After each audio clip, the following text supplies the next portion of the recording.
sua vida?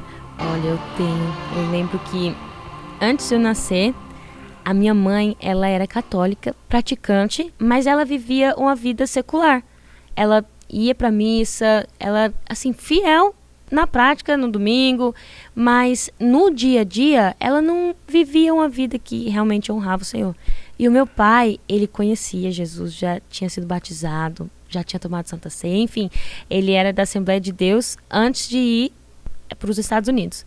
Mas um tempo antes de ir para lá, ele acabou se afastando dos caminhos do Senhor, e lá ele nunca foi para nenhuma igreja. E nisso ele nem compartilhou com a minha mãe, tipo, eu acho que na mente dele, não vou aceitar Jesus mesmo, então ele acompanhava ela na missa, sempre lá ele ia, ele entendia de tudo, e a minha mãe achando que ele não estava nem ligando. Ele nem ligando, mas ele já sabia. E foi um convite para um congresso infantil na Assembleia de Deus brasileira, que eu ia lá nos Estados Unidos, e uma amiga da minha mãe convidou ela para ir, e ela foi. E foi um congresso de crianças, só que um monte de adulto aceitou Jesus e recebeu o Espírito Santo naquela noite. E a minha mãe via isso, e ela falava, Senhor, eu quero aceitar Jesus, mas só se eu realmente viver isso aí que essas pessoas estão vivendo. E elas estavam recebendo o Espírito Santo, sendo batizados pelo Espírito Santo, o renovo. Você lembra desse dia? Eu não lembro. Eu lembro de ter ido no congresso, mas eu não lembro de ter visto acontecer. Uns 5 aninhos.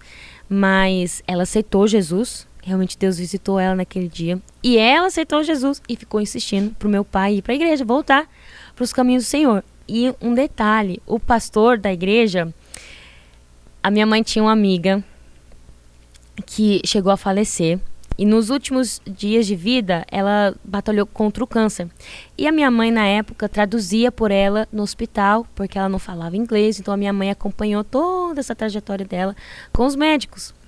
E o padre ia e rezava por ela, fazia as orações, acompanhava por perto, a minha mãe levava e acompanhava. E o pastor dessa assembleia, ele e a pastora, sempre iam visitar essa mesma moça, amiga da minha mãe, e fazer uma oração por ela, e fazia campanha, e fazia jejum, e ele é bem pentecostal. E encontravam a sua mãe no hospital. E a minha mãe não gostava. Ela não gostava de jeito nenhum. Ela fala, nossa, que pastor chato. Ele sempre tá aqui orando e grita e pentecostal, aquele jeito bem. E ela não gostava de jeito nenhum. Daí quando ela foi ver a igreja, que ela foi parar, era desse pastor e dessa pastora. Nossa, olha isso. E foi ele que fez o apelo no dia que ela aceitou Jesus, orou por ela e acompanhou toda a trajetória. E daí ela ficou implicando pro meu pai, vamos pra igreja, vamos. E ele resistiu por um tempo, acho que foram alguns meses, 1 ano. E ele na época fumava muito mesmo. E vivia uma vida secular também, bebia, não tinha comunhão com Deus, e a minha mãe indo pra igreja.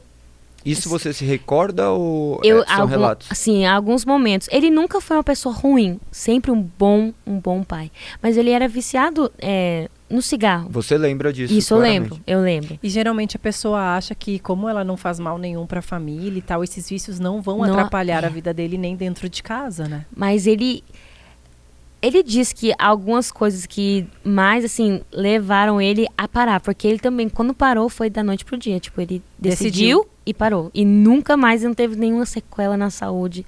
Nada, assim, é surreal. Não... É Deus. É Deus. E ele disse que a morte dessa amiga da minha mãe mexeu muito com ele, porque ela era uma mulher jovem, mas também fumava muito e teve problema com os pulmões, câncer, acho que foi até nos pulmões, daí acabou espalhando.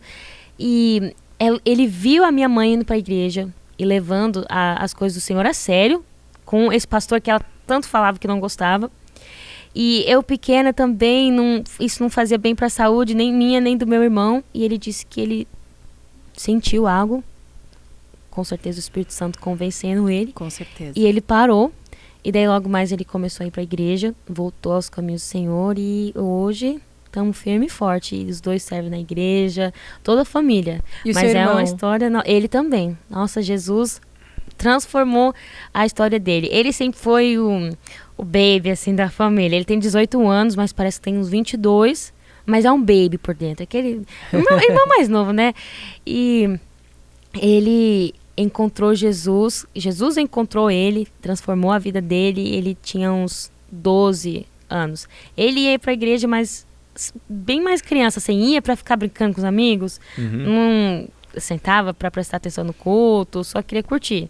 Mas isso com o tempo... Inicialmente, né? E Deus, ele tratou o meu irmão. De verdade, pegou ele assim de jeito. Nem os 12 anos, acho que uns 13 para os 14 anos.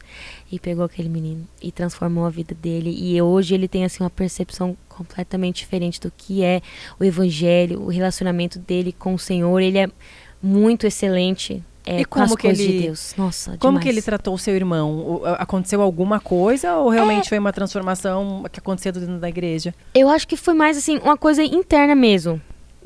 Com ele, tipo, ele na fase adolescente também vai passando por certas coisas com amizades, com pessoas e vai se frustrando e Deus usando assim as frustrações dele naquele momento de um adolescente jovem pra chegar no coração dele e entrar no mais íntimo do ser dele e firmando a identidade dele. Hoje ele ama servir na igreja, ele ama o pastor dele, ele serve na parte criativa, tanto com o live streaming, as câmeras, o culto ao vivo e na parte instrumental. Ele toca a bateria e canta. E ele, assim, ele canta também. Deus, nossa, sério, ele hoje ama o Senhor e ama servir a igreja do Senhor. Vocês dois cantam, então? E ele tem uma voz linda, eu sou suspeita. É meu irmão, mas eu acho que a voz dele é linda. Deus tem um propósito muito grande, mas ainda na palavra, vou ainda ver ele pregando, que Deus já falou e ele sabe, Pedro o nome dele, então não tem nem como escapar. E